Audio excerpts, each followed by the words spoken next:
Welcome to this week's GeekStorm. We're at Pepper Whistle in beautiful downtown Kokomo. I'm Mike Harrison. This is Mike Dukes. April's not here today. Shawn's not here today. You're stuck with the mics. Sorry. We've never done this together. No. The two of us together. But we'll do our best. Anything going on in Kokomo this week? Event-wise, I don't think there is. Offhand, I can't think of anything, no. Weather's starting to turn a little bit, so be prepared to get some water in some basements and things like that. Flood warnings. Last night we had tornado warnings. Right, but I'll take it. I'll take 40 degrees and rain over 10 degrees and sleet. Yeah, sucks. This week, a lot's going on, but nothing like major. Probably the biggest thing going on is the release of the Guardians of the Galaxy trailer. Came out to really good reviews. Or trailers shouldn't get reviews, I suppose, but everybody, has. We all kind of grab for little bits and pieces of news when there's something that's so far away. We want to talk about. This is also somewhat of a gamble for Marvel. It's kind of an unknown property. Oh, absolutely. And it's far astray from the Avengers and Iron Man and whatnot. Very much. It's kind of no one really knew what to make of it. You're right. They were betting on and growing on very established characters that even most people knew who Thor was anyway. Whereas the Guardians of the Galaxy, nobody knows who any of these people are. So it is a gamble. You're right. And so far, I really like what I see. I really like the trailer was really entertaining. I really like that Christopher Pike, not Pine. Pine is Star Trek. Chris Platt, I think. I'm not sure that's right either. I don't know. Chris something. The guy that plays Star-Lord. There you go. He's been in a lot of movies, and he's one of those guys that I think has got a lot of charisma. He's going to be able to get work in Hollywood just based on characters he's done that are just so much like him in person, I think. And he's kind of like a Chevy Chase or a who's the guy that did Green Lantern? Ryan Reynolds. Ryan Reynolds. He's that kind of guy. He's kind of a smart ass, but you kind of like him, and I like that character, and I think it's a good fit, good casting. It's good casting all around. I was impressed because Pratt was kind of like the Michael Keaton. Pratt, there we go. How did I know that? I don't know. He was kind of like, when they cast Michael Keaton, everybody thought he's a doughy comedian. How can he be Batman? Right.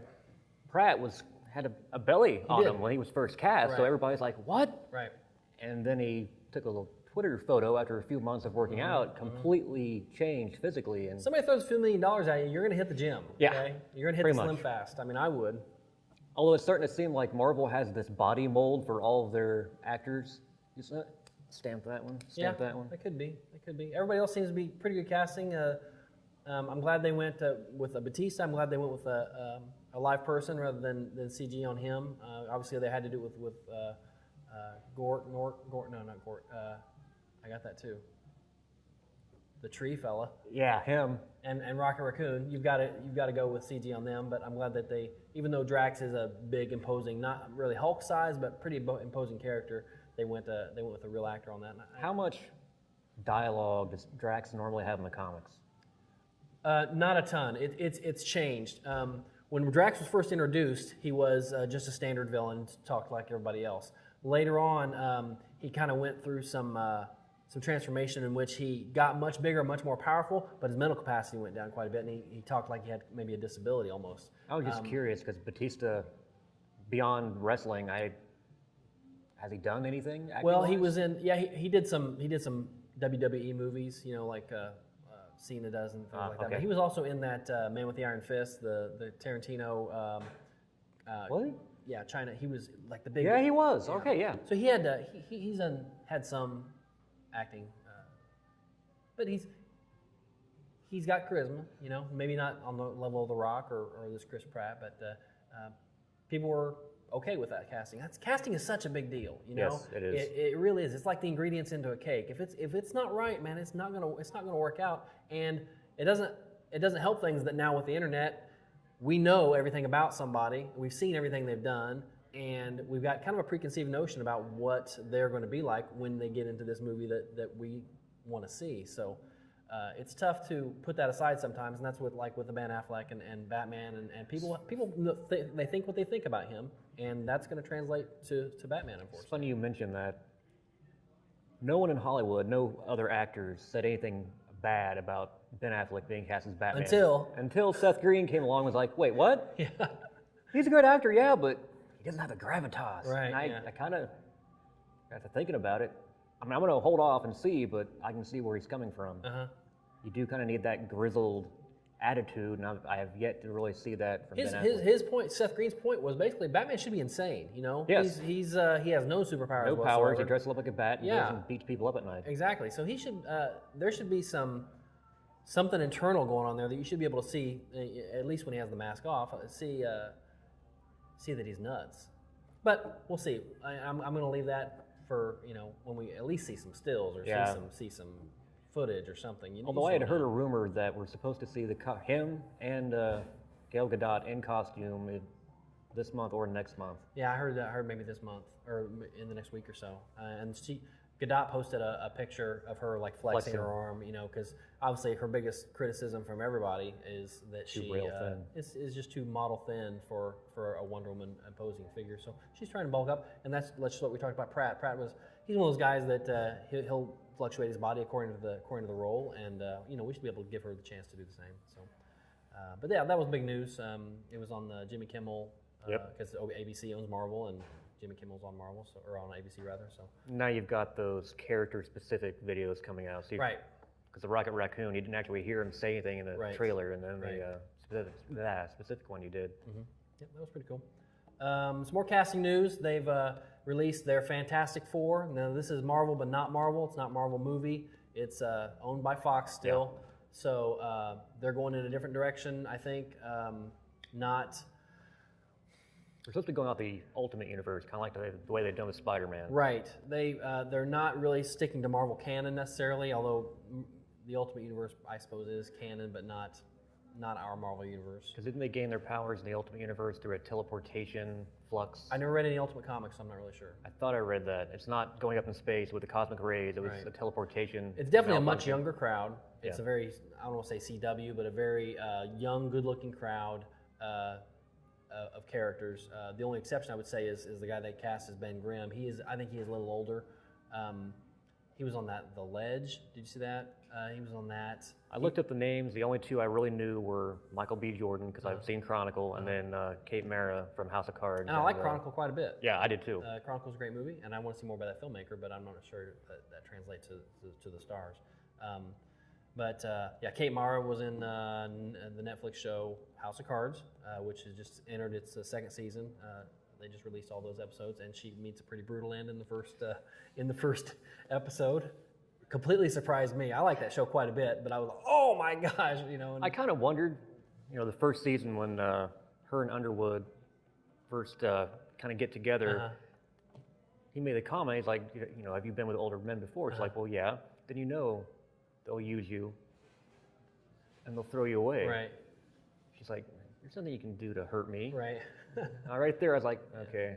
Kevin Spacey's just great in that show, and it's a good show altogether. It is. So I'm not big on political shows, but I'm hooked on this one. Yeah, it's great. And I mentioned it before, but I love the way he breaks the fourth wall all the time. He talks to the camera. It's a great way to get rid of a lot of exposition. Instead of having a character tell you something that's going on, you get him to tell you what's going on, and then also you get more insight into his thought process. It kind of threw me. The very first episode, he's that dog got hit by the car. Yeah. And I thought, okay, is he talking to the dog or is he talking to me? What? Right. Yeah. Is he nuts? Right.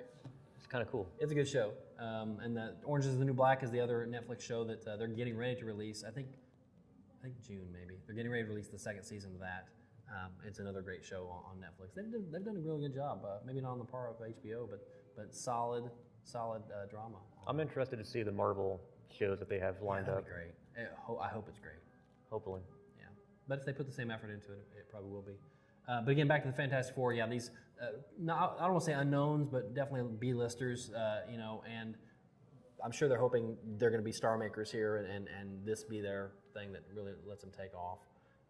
And it's a much younger crowd. It's even racially diverse, not necessarily the stereotypes that you see in the comics. And I don't know. We'll see. I'm not going to criticize much of anything until I know a little bit more about it. With the exception, I'm going to throw an exception in there. I will criticize this. Exception. Here's an exception.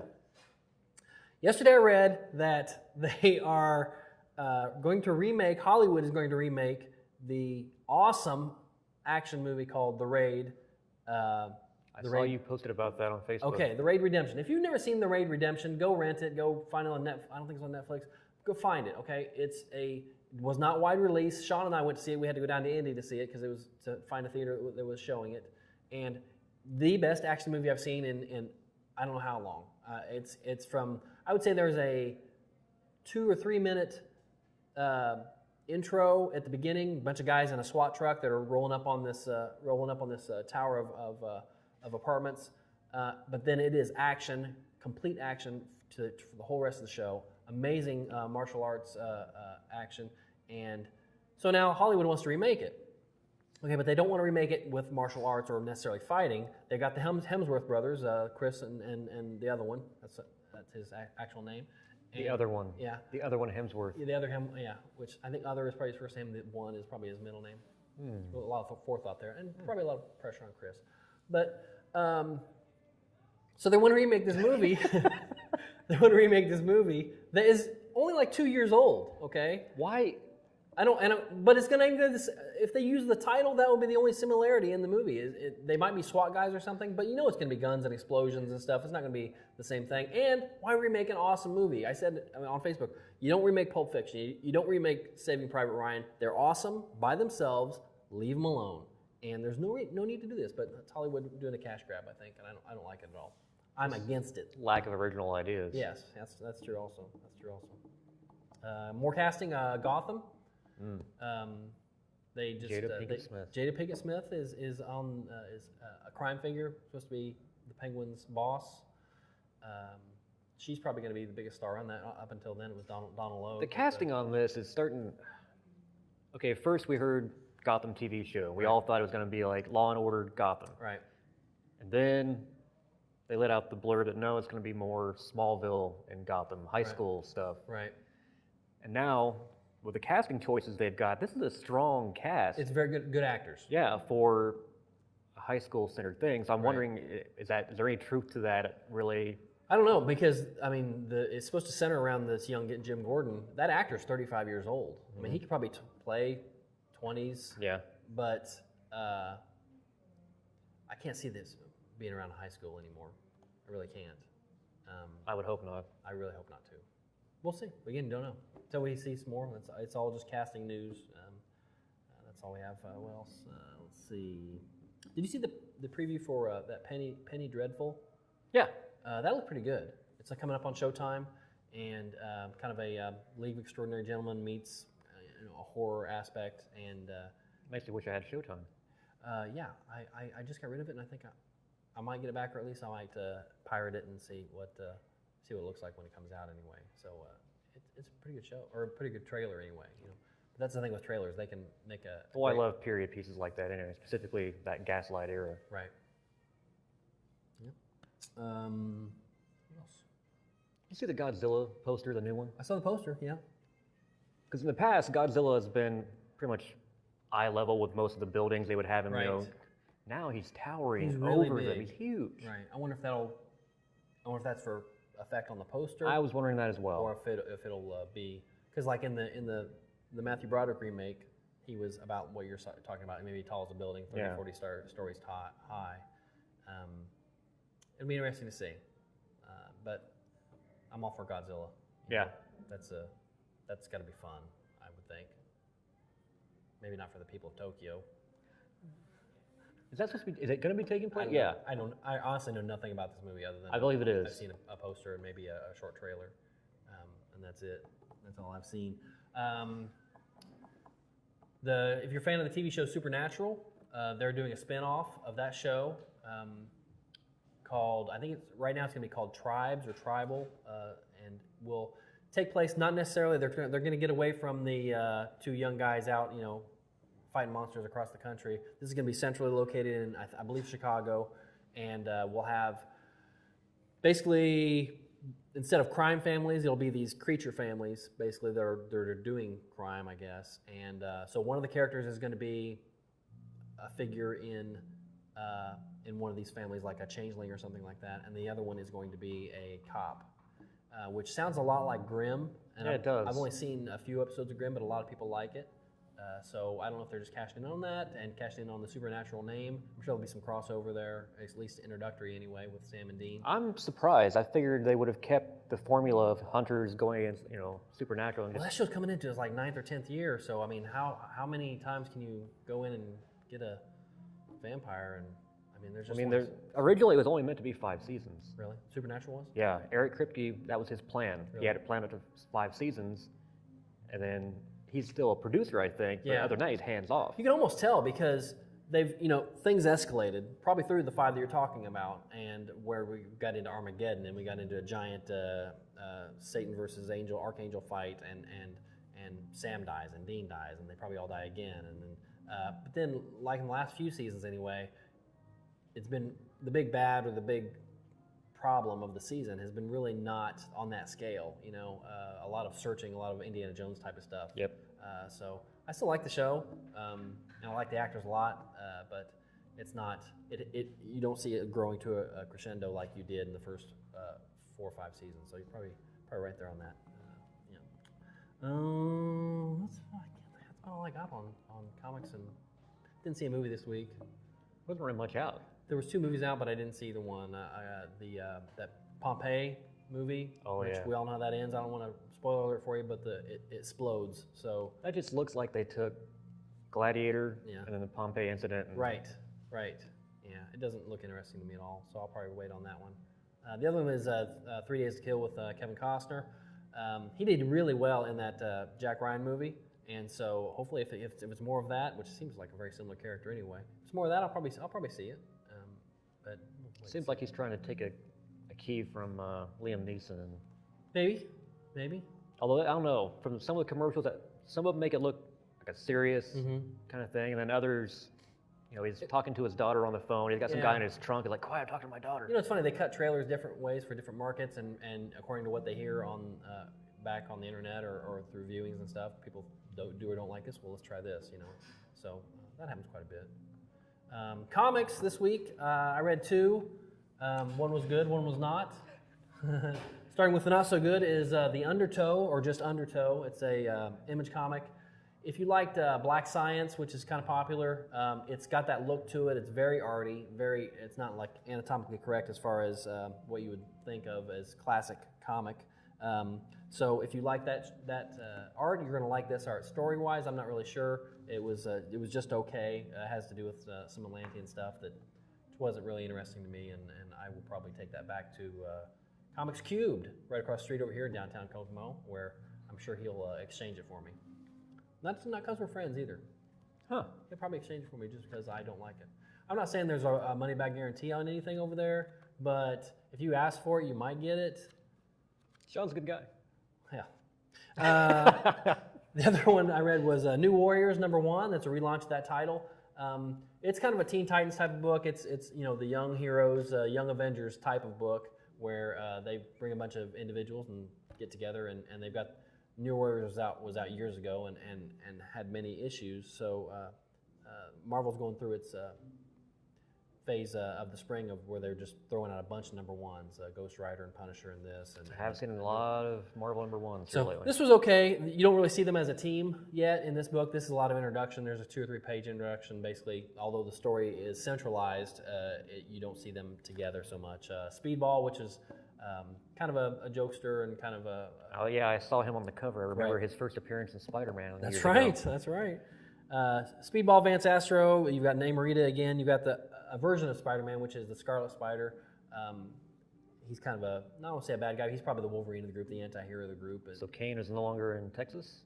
Apparently so. He's moving into a group situation with these, and then a couple characters that I think that they just made up for the book. It was okay. It's a good read. It was fun. Nova's in it. Nova's a great book, so I'm gonna give that a try for a while and see how that goes. But that's it. That's it for comics. Oh yeah, G.I. Joe, local writer Paul Allor. Paul Allor wrote this. He's written several books. He's getting a name for himself as being a pretty solid writer. And for those of you who don't know much about comics, it's not an easy gig to get into. No. Art, if you're a good artist, you have a much better chance of getting a job than being a good writer, because writing is so abstract and so opinionated as to whether or not it's good. So good for him to be able to do that, and that he. And so. I've just been told you can hear this.